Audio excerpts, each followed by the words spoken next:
जय हिंद and welcome to force defence academy. This is RHD Solanki और आज हम बात करेंगे चंद्रयान 3 के बारे में। ठीक है, तो recently we know the Chandrayaan हमारा जो है सक्सेसफुली लॉन्च हो गया, सक्सेसफुली लैंड भी हो गया on the south pole of the moon. Now let's study in detail about our Chandrayaan 3। सबसे पहले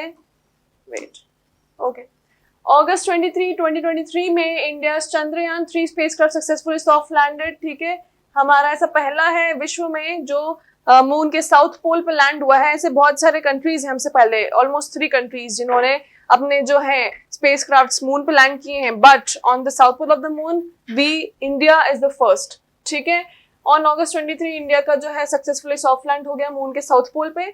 Chandrayaan 3 mission was launched on July 14 from Satish Dhawan Space Center in Sriharikota. Now this is very important. ये जो चीजें हैं ये आपको कभी भी आपकी एग्जाम में पूछ ली जाती है, तो CDS, NDA, AFCAT किसी में भी आपको ये सब पूछ ली जाएगा कि कहाँ से हुआ था।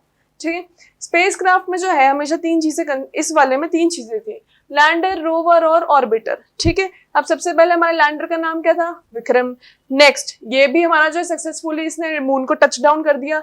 उसके बाद इसमें से जो हमारा रोवर था प्रज्ञान नाम का, वो भी सक्सेसफुली उसने जो है मून पे निकलकर अपनी जो है सारी चीजें जितना भी कैरेक्टरिस्टिक होता है वो करने लगा।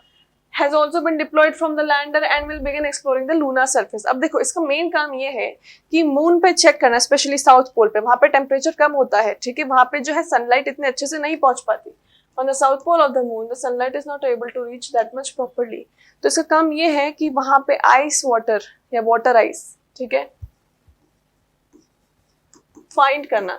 अब इसमें क्या होता है, whenever there is water ice actually preservation बहुत अच्छे से होता है। ठीक है, तो सोलर सिस्टम कैसे बना, ह्यूमन एग्जिस्टेंस, सेटलमेंट हो सकता है कि नहीं, ये सब बहुत अच्छे से हमें वाटर आइस के थ्रू पता पड़ जाए, क्योंकि टेम्परेचर कम है। कम टेम्परेचर पे चीजें अच्छे से परसिस्ट कर पाती, तो हो सकता है हमें पुराना मिलियन ईयर पुराना डेटा मिल जाए वहां से। ठीक है, तो that is why south pole is very much important for us and landing on the south pole is difficult. Moon के इक्वेटर पे इजीली लैंडिंग हो जाती है, बट साउथ पोल पे बहुत डिफिकल्ट होता है, इसलिए कोई भी कंट्री अभी तक इंडिया के पहले नहीं कर पाया। India has become the 4th country in the world to place a rover on the lunar surface। तो हम जो है चौथे हैं लूनार सरफेस पे रोवर प्लेस करने के, लेकिन लूनार सरफेस पे साउथ पोल पे अगर हमने प्लेस किया तो हम पहले हैं। हमसे पहले यूएस कर चुका है, रशिया कर चुका है और चाइना कर चुका है। Okay, you can go through their years if you want to. US 1969, Russia 1970 just एक साल बाद, और चाइना 2013 है। ओके, अब India is the first country to soft land on the south pole of the moon. This is very important और यही जब से चला आ रहा है। अभी तक ज्यादातर मून मिशन जो है सारे मून के इक्वेटर पे ही होते हैं, because it is very much difficult to land on the southern pole of the moon. ठीक है, इसलिए सारे इक्वेटर पे ही लैंड होते हैं, but India did it the difficult part. Main objective क्या है, चंद्रयान 3 लॉन्च तो कर दिया, बट सिर्फ रोवर लैंड करना हमारा ऑब्जेक्टिव नहीं था। उसका ऑब्जेक्टिव क्या क्या था कि पहले बार तो it would last for 1 year. During this time, Pragyan rover will explore the moon south pole and search for water ice, which I said। ठीक है, वाटर आइस में क्या होता है, बेसिकली बहुत ज्यादा कोल्ड टेम्परेचर है। एक्चुअली मून के जो सदर्न पोल एरिया है वहां पर पूरे सन की लाइट नहीं जा पाती, that is why the temperature in the southern pole is very much cold when you compare it to the temperature of the equator of the moon. Orbiter will continue to orbit the moon and collect data। Vikram lander is also equipped with a variety of instruments that it will utilize to study the moon surface and perform on-site experiment। तो हमने उसको एक proper ऐसे equipments technology से हमने lace कर रखा है जिससे वो ऑन साइट एक्सपेरिमेंट कर सकता है, हमको सारे जितने भी नीडेड इन्फॉर्मेशन है वो प्रोवाइड कर सकता है। And this can last up to 1 year, it can last even more. वो तो डिपेंड करता है कि हमने कितना ड्यूरेबल बनाया है। ठीक है, अब इसकी सिग्निफिकेंस, इंपॉर्टेंस, इससे हमें मिलेगा क्या क्या। ऑब्जेक्टिव तो हमने समझ लिया कि इसका काम है, ऑब्जेक्टिव के बाद इस सब चीजों से हमें क्या हासिल होगा। सबसे पहले मून का साउथ पोल जो है वहां पे सिर्फ एलिवेटेड पीक्स, मतलब ऐसे साउथ पोल भी कोई ऐसा तो नहीं है कि सिर्फ प्लेटियो हो गया या smooth surface, no, there are also hilly regions on moon. तो जो पीक्स है सिर्फ वहां पे थोड़ी बहुत सनलाइट आती है, नहीं तो नीचे तो बिल्कुल सनलाइट नहीं आती, इसलिए वो डार्क रहता है और ठंडा रहता है। ठीक है, एक्सट्रीमली लो टेम्परेचर है, एक्सट्रीमली लो टेम्परेचर है और वाटर आइस बहुत ज्यादा अच्छे से स्टोर हो जाता है वहां पे। अब क्योंकि वाटर आइस स्टोर होता है, लो टेम्परेचर है, तो पुरानी सारी चीजें जितने भी कुछ भी रह जाता है, व्हेनेवर यूनिवर्स और समथिंग इज फॉर्म्ड तो थिंग्स रिमेन। फॉर एग्जाम्पल पुराने हमें डायनासोर का कैसे पता पड़ा, उनके फॉसिल फ्यूल से।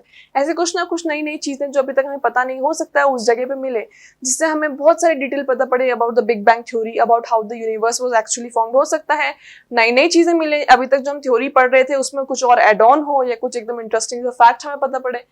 could also have preserved many organic molecules, तो बहुत सारे ऑर्गेनिक नए नए मॉलिक्यूल भी हमें मिल सकते हैं। उसके बाद area on the moon which do not receive sunlight at all may have all the clues about solar system. ठीक है, सोलर सिस्टम कैसे बना था उसके सारे क्लूज होंगे, क्योंकि फ्रीजिंग टेम्परेचर जो है सब कुछ एकदम सही से रखती है। क्योंकि आप कभी देखना है कुछ अगर प्रिजर्व करना है तो आप उसको ऐसे आइस क्यूब में रख के आप फ्रीजर में रख दो, बहुत टाइम तक प्रिजर्व रहेगा। तो that is what freezing temperatures do. Exploring these areas can help establish human settlement on the moon. अब देखो एक चीज ये है कि हम चाहते हैं कि ह्यूमन सेटलमेंट जो है अर्थ के अलावा दूसरे प्लैनेट से कोई सी प्लैनेटरी बॉडी पे हमें मिल जाए। अगर मून पे if in case it would be possible for us then why not, so we are trying our luck through this. It is easier to launch rockets from the moon. अब देखो आपको ये पता है कि मून का जो है वो हमसे 1/6 ग्रेविटेशनल फोर्स या ग्रेविटेशनल पुल कम है। अब देखो क्योंकि हम अर्थ से जहां पे ज्यादा ग्रेविटी है वहां से मून पे करते हैं, तो अर्थ का ग्रेविटेशनल पुल ज्यादा है, इसलिए ज्यादा जो रॉकेट सैटेलाइट्स वगैरह उनके लॉन्च जो है फेल होते हैं। ठीक है, ज्यादा ग्रेविटेशनल पुल से आप कम की तरफ जाएंगे तो जो है आपको of course satellites would be more attracted to the more gravitational pull. अब अगर आप मून से कुछ भी लॉन्च कर दो अर्थ की तरफ, इजीली आ जाएगा। बाय, क्योंकि अर्थ का ग्रेविटेशनल पुल ज्यादा है, तो it would attract the satellite towards itself because of its more gravitational pull. तो इन सब के फेल होने के चांसेस कम हो जाएंगे। ठीक है, easier to launch rockets from moon surface than from earth because gravity on the moon is 1/6 of the gravity on the earth and there is no atmosphere on the moon as well. ठीक है, so this is all just about what are the benefits, what would be the objectives of Chandrayaan, how it was developed, on what number did we develop, where did we launch, what were the parts of it, हमको क्या क्या मिलेगा, in everything about Chandrayaan 3. And for more such interesting latest videos, subscribe to our channel. Till then, take care and Jai Hind.